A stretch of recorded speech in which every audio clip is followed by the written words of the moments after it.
제도권 주식 분석입니다. 자, 같이 안정적인 노후 자금을 마련해보는 시간입니다. 금리 인하 전에 제가 추천 상품을 3가지로 요약을 해봤고요. 여러분들이 하기 편한 그리고 메리트가 제가 생각해도 있다라는 상품들만 준비를 해봤으니까 도움 되셨으면 좋겠습니다. 예탁금리 줄었다라는 오늘 기사가 나왔어요. 주식시장이 사실은 수급으로 움직이는 시장이다 보니까 돈이 많으면 많을수록 조금 더 상승할 가능성이 크다라고 해석이 되는데, 예탁금의 안에 내용을 보면 59조에서 53조까지 6조나 감소했다라는 거고요. 심지어 MMF 언제든지 환매해서 주식시장으로 들어갈 수 있는 자금들이 8조나 감소했습니다. 예전에는 주식시장이 폭락할 때, 특히나 여기 8월 5일처럼 뭐 블랙 먼데이처럼 폭락할 때는 CMA나 아니면은 MMF 이런 유동성이 풍부한 자금에서 주식시장으로 투입되는 경우들이 많았습니다만, 지금도 마찬가지입니다. 종목이 좋아 보여도 돈이 없어서 못 들어가는 그런 경우들이 많습니다. 역시나 미국 증시, 저 똑같이 한국 증시와 미국 증시를 놓고 보면 미국 증시가 더 메리트가 있지만, 그래도 세금이나 절세 부분에서는 한국 증시가 낫다라는 그런 평가였는데, 금투세의 영향 때문에 미국 증시가 더욱 메리트가 있어 보이는 그런 모습이 된다라는 겁니다. 잠깐만 말씀드려도 한국 증시에서 5천만 원 넘어가면은 대주주뿐만 아니라 일반 개인들도 20% 혹은 25% 해서 세금을 때리기 때문에, 꼭 내가 5천만 원을 못 벌더라도 대주주들이 빠져나간다라는 부분이 이런 기사들에 녹아 있다라고 보시면 됩니다. 자, 변동성을 싫어하는 사람들한테는 확정금리가 좋기는 해요. 자, 그렇지만 예금 쪽 보시면은요, 3.75, 3.66 되게 적은 숫자인데 이게 전부가 아닙니다. 기본금리가 3%고요, 3.01%고요, 3.25 이렇습니다. 여기다가 조건들을 갖춰야지만 3.75, 3.66을 받는 금리이다 보니까 사실상 계속해서 타이거와 미국 배당 같은 시리즈가 유리해질 수밖에 없어요. 3년 동안 투자하면은요, 만약에 1년 동안 손실을 본다 하더라도 3년이면 만회하고도 남을 것 같다라는 제 개인적인 의견이거든요. 이거 꾸준히 3년 넣는 것보다 훨씬 낫다라는 생각입니다. 굳이 정기예금에 하시는 분들은, 자, 다시 한번 진지하게 제 방송 보시면서 타이거 미국 배당을 추천드리지만, 자, 그래도 변동성을 너무 싫어한다 하시는 분들은 이제 은행보다 나은 상품들을 찾아서 헤매셔야 되겠죠. 자, 이런 부분들을 좀 말씀드릴 겁니다. 자, 기본적으로 채권 투자입니다. 여러분들이 1년만 투자를 하시고 마실 거면은 예금이 무조건 좋을 수 있어요. 왜냐하면 손실 볼 가능성이 없기 때문에. 물론 물가 상승률을 감안한다라고 하면 뒤로 가는 거지만, 뭐 그런 측면 제외하고는 은행이 낫다라는 부분을 가질 수가 있겠죠. 그런 생각들을. 자, 근데 채권 같은 경우에는요, 자, 보세요. 오늘 기사 나온 거는요, 3일 전에 나온 거구나. 주식하지 말고 채권하라는 내용입니다. 채권의 기대 수익률 여기 보시면은요, 자, 금융위기 이후에 처음으로 채권 수익률이 S&P보다도 더 기대 수익률이 높다라는 그런 기사가 나왔습니다. 자, 여러 가지 의미가 있겠지만 제가 한번 설명을 드려볼게요. 주식보다 채권이 더 높다라는 수익률의 어떤 근거가 뭐냐면은, 자, 보세요. 얼마나 떨어질지 모르겠지만 떨어지면 일단 연속성으로 예상됩니다.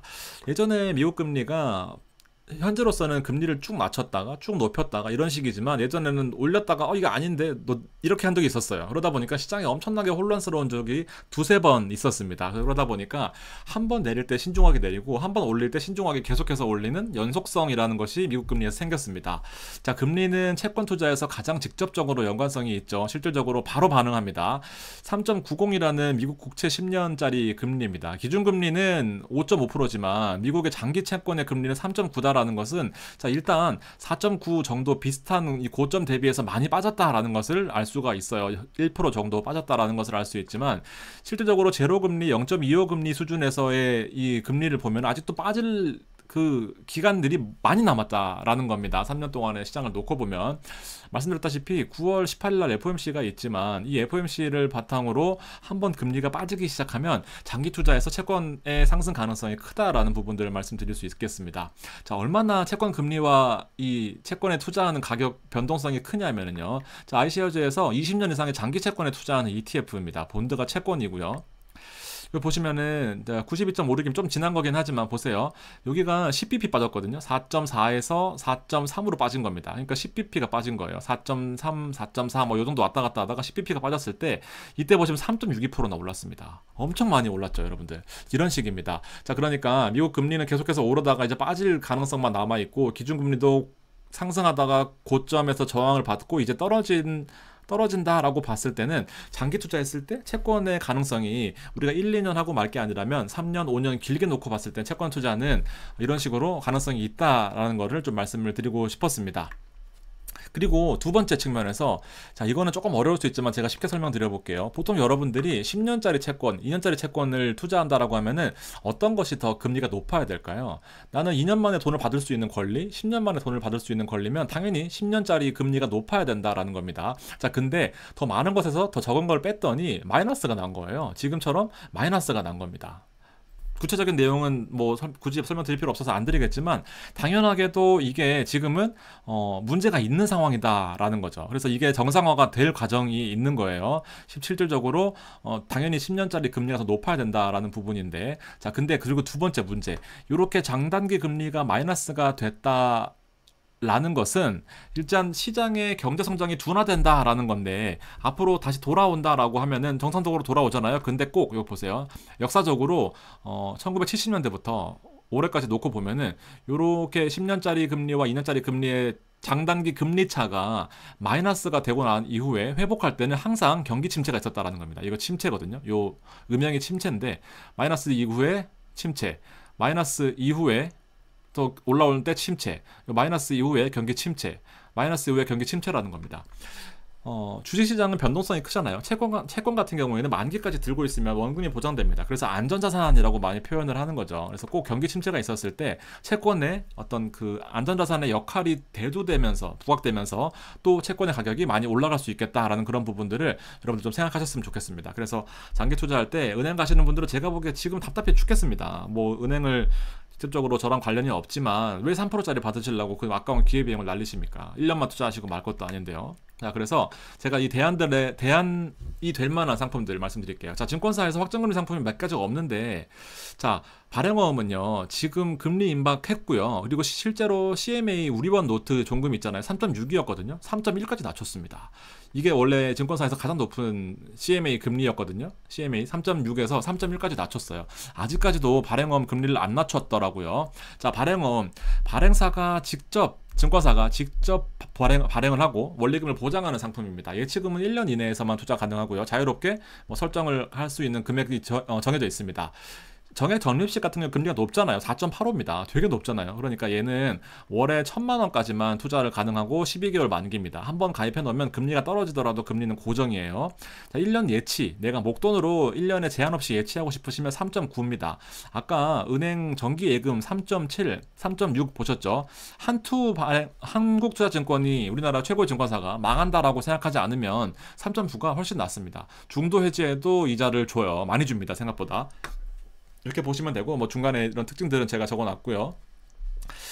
그리고 수시, 만약에 내가 뭐 한 2, 3일 혹은 뭐 일주일, 20일, 30일, 50일 언제 뺄지 모르겠다 하시는 분들은 3.15에다 넣어 놓으면은 매일매일 이자를 줍니다. 그러니까 되게 메리트가 있는 상품들이에요. 이렇게 한투 발행어음은 더 금리가 떨어지기 전에 반드시 하셔야 됩니다. 제가 보기에 1, 2주 안에 떨어질 것 같은데 아직은 안 떨어졌더라고요. 이거는 증권사에서, 여기는 또 혹시 모르시는 분들이 있으실까 모르겠지만 KB랑 한투, 그다음에 미래, 하나 어디지? KB, 미래, 한투,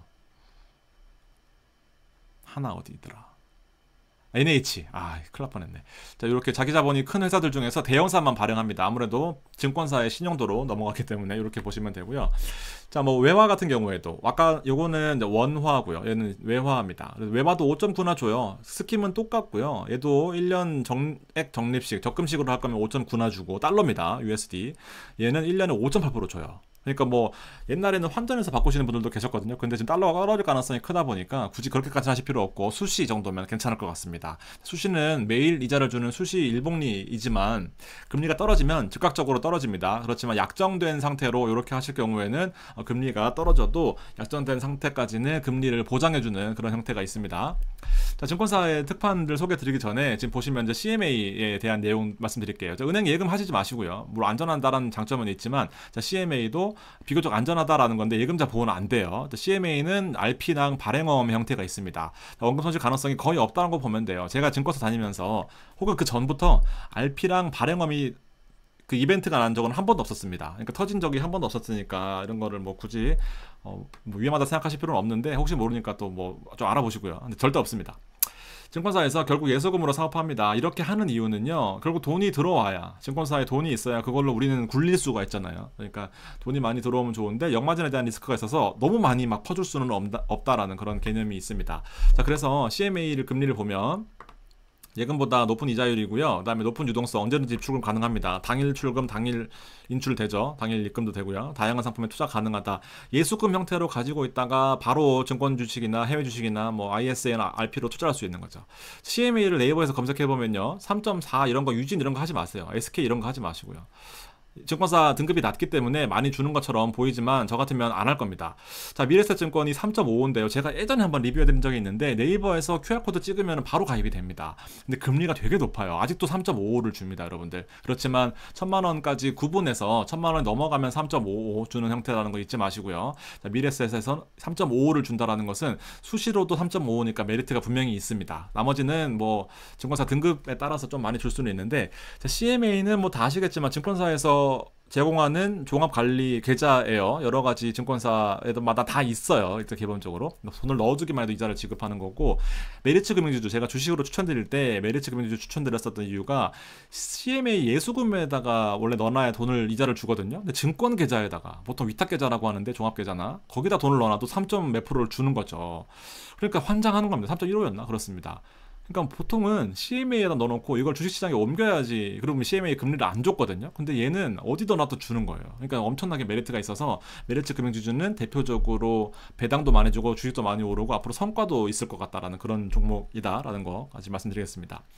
CMA 안에 이제 RP라고 있습니다. 그리고 CMA 안에 발행엄이라고 있고요. CMA 안에 MMW도 있습니다. MF형도 있고요. MMW는 증권사의 랩이라는 상품이에요. 이게 랩이거든요. 감싸다, 랩.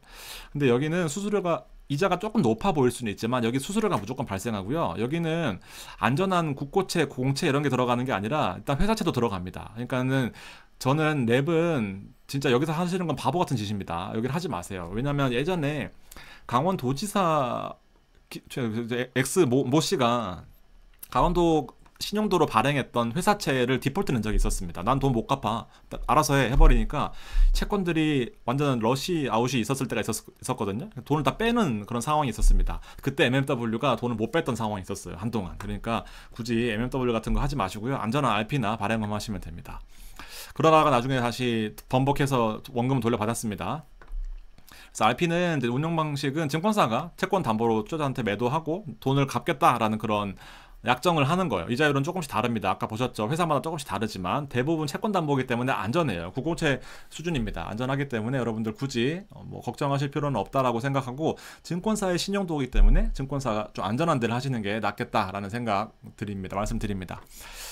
3.55가 1,000만원까지고요. 3%가 1,000만원 초과니까 1,000만원까지 생활비 넣으실 때는 3.55가 진짜 미쳤죠. 엄청나게 좋습니다.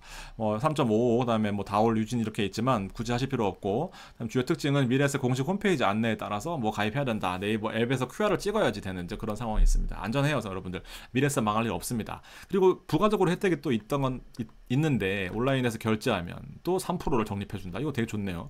오프라인 결제 2배 적립해준다. 이런 내용은 이제 가입하실 때 보시면 되는데, 제가 한번 리뷰를 했었어요. 다 아마 치시면 있을 텐데 지금 다 까먹었습니다. 저는 이거 하진 않거든요. 근데 아직도 있다는 거 되게 대단한 겁니다. 메리트가 있어요. 3.55라는 거 생각보다 금리가 큽니다, 여러분들. 타미당의 기본 배당이네요. 그리고 특판 RP 말씀드리겠습니다. 아까 보셨다시피 CMA 여러 가지 형태가 있는데 특판은 RP 형태로 많이 나와요. 안전하게 채권 담보로 하는데 특판이 이제 기간과 조건이 맞으면 나오는 형태인데, 자, 하나증권에서 나온 겁니다. 하나증권 처음 말씀드리는 것 같은데 두 가지 조건이 있어요. 자, 첫 번째 청년입니다. 청년은 6%고요. 어린이 7%입니다. 해당이 아무나 안 되시겠죠, 잘. 근데 자녀나 뭐 자제분들 있으시면 좋을 것 같아요. 청년 6%, 어린이 7%입니다. 이거는 6%니까 청년입니다. 자, 9월 30일까지 가입하고요. 여기 보시면 여기 나이가 여기까지 들어와야 됩니다. 3개월 동안 무잔고에서 신규면 가능하신데 1인당 50만 원입니다. 용돈 주기 괜찮죠? 그러면서 6%니까 뭐 나쁘지 않습니다. 최초 매수일로부터 12개월까지나 가능하고, 중도 해지 혹은 만기 후에는 3.15 CMA 기본 수수료를, 기본 이자를 제공한다라는 겁니다. 그러니까 메리트가 있습니다. 뭐 어려운 내용은 아니니까 제가 여기까지만 하고 넘어가고, 어린이 7%입니다. 어린이 7%.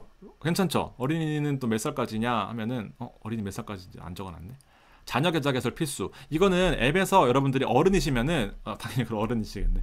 계좌 개설을 한다라는 그런 탭이 있어요. 그래서 10월 31일까지인데 한도가 생각보다 많죠, 여러분들. 자녀 계좌를 처음 만드시는 분들한테는 이렇게 된다. 여기 있네. 18세 이하. 18세 이하. 그래서 어린이 특판인데 이건 7%입니다, 여러분들. 월 30만 원밖에 안 되지만 요렇게 넣어놓고요. 요 목돈 쌓아놓고 타미당이나 아니면은 뭐 리츠나 아니면은 뭐 사실은 어린이들한테는 장기 투자의 성과가 기대가 될 수 있는 그 기간이 길잖아요. 그래서 SPY 미국 주식이나 아니면은 QQQ 나스닥도 괜찮고요. 그다음에 슈드 배당을로 꾸준히 투자할 수 있는 슈드도 괜찮은 것 같습니다. 커버드 콜은 굳이 하실 필요 없을 것 같고 요렇게 투자하시는 게 괜찮다라는 말씀을 드리면서 마무리하겠습니다. 여기 하나 더 몇 개만 더 볼게요. KB는 ISA를 하시게 되면 6개월 동안 1000만원까지 5%의 특판 RP를 제공을 합니다. 자, 대부분 특판 RP 형태입니다. 그러니까 CMA 계좌에서 들어가니까 안전하다고 보시면 돼요. ISA 만드시면은 180일, 뭐 6개월 만기짜리를 주겠다라는 겁니다. 한도는 소진 아직 있다라는 거. 그다음에 ISA는 여러분 반드시 하셔야 됩니다. 이자 배당이 400만 원까지 혹은 200만 원까지 이제 비과세 되는 거고 초과 부분에서 9.9%예요. 15.4%가 아닙니다. 그래서 이게 메리트가 있다라는 거. 그다음에 여기는 신한투자증권에서 ISA 숲 놀러 오세요 하면서 10,000원 주는 거 이벤트 있습니다. 이렇게까지 보시면 되고 정리해 볼게요. 정리를 하면은 자, 발행어음이 제가 보기 아직도 짱입니다. 발행어음 여러분들 안 하시면은 후회하세요. 여기 하다못해 연금에다 넣으실 돈 있잖아요. 600만 원 넣으실 거잖아요. 월에 50만 원씩. 여기다 한 번 넣고 마지막에 600만 원 넣어도 되잖아요. 그렇게 하시면 됩니다. 굳이 매월 넣을 필요 없거든요. 이자 받으면서 한꺼번에 넣으면 됩니다. 이런 것도 괜찮죠. 왜냐면 월에 연에 600만 원까지 세액공제 받는 혜택이 있는데 월에 적립하는 것도 괜찮지만 돈 굴려가지고 1년 뒤에 딱 받으면 좋잖아요. 그렇게 하시면 됩니다. 총 12번을 안 넣어도 됩니다. 세부 내용 안에 보시면 되겠지만 제가 오늘 여기까지만 하고 마무리하겠습니다. 고맙습니다.